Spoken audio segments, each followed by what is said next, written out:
Just came back from my semi-annual trip to Sundance. Ever since I went in 2020, I kinda told myself that I would just go every year. Of course, the next year got canceled because of COVID. I ended up doing online the next year as well. Then I went back to Park City in 2023, missed in 2024 because I was broke, and now I'm back. This year I decided to only do individual tickets instead of buying passes. I spent an arm and a leg last time and honestly didn't see much benefit. I was shocked at how lucky I got this time. My favorite thing about Sundance is watching a bunch of new movies and seeing a bunch of celebrities. It'll be awesome to tell everybody all the celebrities I saw. I walked by Juliette Lewis, I walked by Conan O'Brien, I was like a foot away from Yeun, and I was watching a talk with Olivia Colman, Benedict Cumberbatch, Dave Franco, Allison Brie. Oh my god, there's so many people. Carey Mulligan. I was there for 4 days and I watched 6 features. Let's go over them. The very first day that I landed, I only had one movie on my docket. The Ugly Stepsister was the first movie on my docket. It was a foreign film. I've never heard of anybody involved in the movie. I'm a simple man. It was a midnight screening. I just wanted to see a horror movie when I first arrived. I had no idea what the film was about until they started talking about it in the introduction, and I was like, oh, it's just gonna be a Cinderella movie. That's what it's based upon. Yeah, this turned into a horror Cinderella movie. Then I realized that the options were limitless here. You know the whole scene in Cinderella where the shoe fits? Well, what if the shoe doesn't fit? What would you do to make that shoe fit? That's a question that is answered in this horror film. It was oddly a hilarious film too. It really balanced tone really well. By the way, sorry, I came back with a little bit of a cough, so my voice is a little off. Just deal with it. But yeah, a pretty solid horror movie to start my week off. The next day I was at Sundance. I only watched one film. Thankfully, it was probably one of my favorite films of the festival. It's either number 1 or number 2, Twinless. Now you guys may have heard of this movie because of Twitter. Unfortunately, some people bought some virtual screenings and just kind of recorded everything. I'm really confused to the Dylan O'Brien people, and I don't understand why he has such a big fan base. Nothing against the guy, I'm just very confused on why everything I post about him gets so viral. Like I tweeted a review of this movie and it went insane for some reason. Who are you people? But yeah, if you're gonna buy virtual screenings to a movie, like have some respect. I don't understand how this is even an issue. When I'm in the theater for these screenings, I'm scared to even take my phone out. Nowadays, I really do kind of just see people on their phones texting during these screenings. I don't know what's happened in the last few years, but this keeps happening. But yeah, the movie itself is really good. It's really good, guys. Don't just watch it because Dylan O'Brien's in it. This writer, director, actor is fantastic. I'm pretty confident after this movie, James Sweeney is going to have a blank check to make whatever he wants for a long time. If there's going to be a movie that is talked about the most after the festival, I really do believe it's going to be Twinless, for better or for worse. Usually a movie that's got a nuts premise never really delivers in the end, but the end of this movie is so fantastic. Twinless is an absolutely nuts premise. Dylan O'Brien plays a man that has a twin brother that dies in a car crash. James Sweeney plays a guy that was hopelessly in love with the guy that died in the car crash. James Sweeney decides to lie and say he also had a twin brother that died at some point in his life.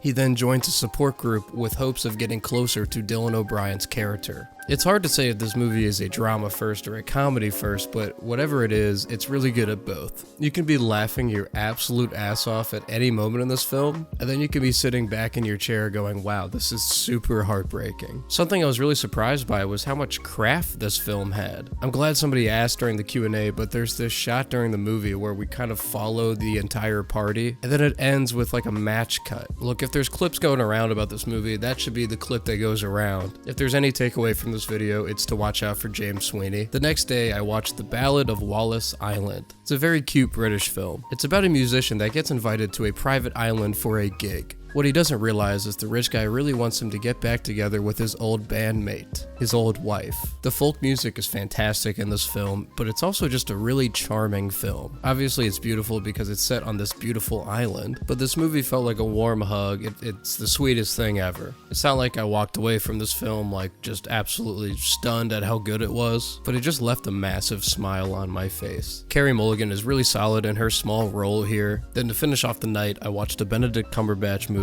about grief and a giant crow that follows him around, an 8-foot tall crow that I didn't really realize was voiced by David Thewlis. Love that guy. I'm just gonna say it, Benedict Cumberbatch goes absolutely God mode in this. But what I will also say is the role is meant for that. The film is about a guy that loses his wife and has to take care of his kids. And in the background of all of this is being haunted by an 8-foot crow, trying to symbolize grief. It's trying to make a statement about how grief is always following you. There's a lot of haunting filmmaking during this film, a lot of imagery that really stuck with me, but it can also be kind of goofy at times. Like Benedict Cumberbatch goes into doing crow voices a lot. It gets a little silly, a little over the top sometimes, and it doesn't really match with the tone. I also don't think this film has much to say. I don't know what else it's trying to say besides grief follows you everywhere, and that you don't get over grief. I will say the filmmakers made exactly what they wanted to make, and I can't deny that. Still a pretty solid film. Then I watched what turned out to be my personal favorite of the festival, not only because I sat almost directly next to Dave Franco and Allison Brie and had no idea really, but because it was just my thing. And one thing I want to bring up here is The Substance is really becoming an influential piece of art. The Ugly Stepsister and this both reminded me of The Substance so much. I think we're going to see a new wave of people that are inspired by Corley Forgeot. Together is about a couple played by Dave Franco and Allison Brie. This couple decides to move out of the city, move into a new house, and they start to experience some issues. They fall into a cave and stuff happens. Dave Franco starts to realize that the further she gets away, the more he loses control. I'll leave it there. Neon purchased this, so you're going to actually see this movie in theaters, I guarantee it. It's probably going to get a massive push. I think this movie currently has the biggest deal at Sundance this year, which makes me super happy.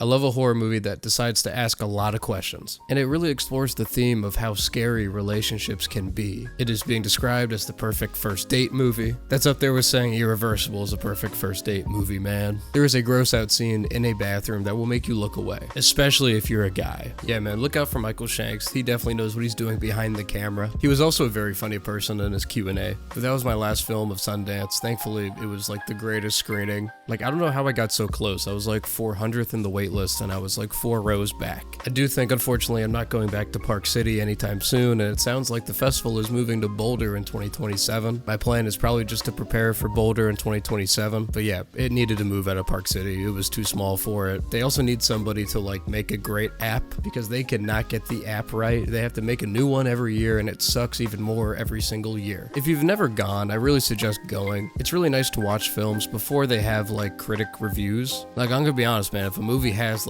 insane reviews, I'm going to be inclined to like it more. That's just human nature. So when I go watch a film at a film festival, it really is my independent review. It's my independent view. Nobody can sway me. Even when I talk to other people at the festival, it's after I've seen the movie by myself. So anyways, let me know if you've ever even gone to a film festival. I really want to go to TIFF at some point. Cannes is a pipe dream. That ain't happening. But I'll see y'all later.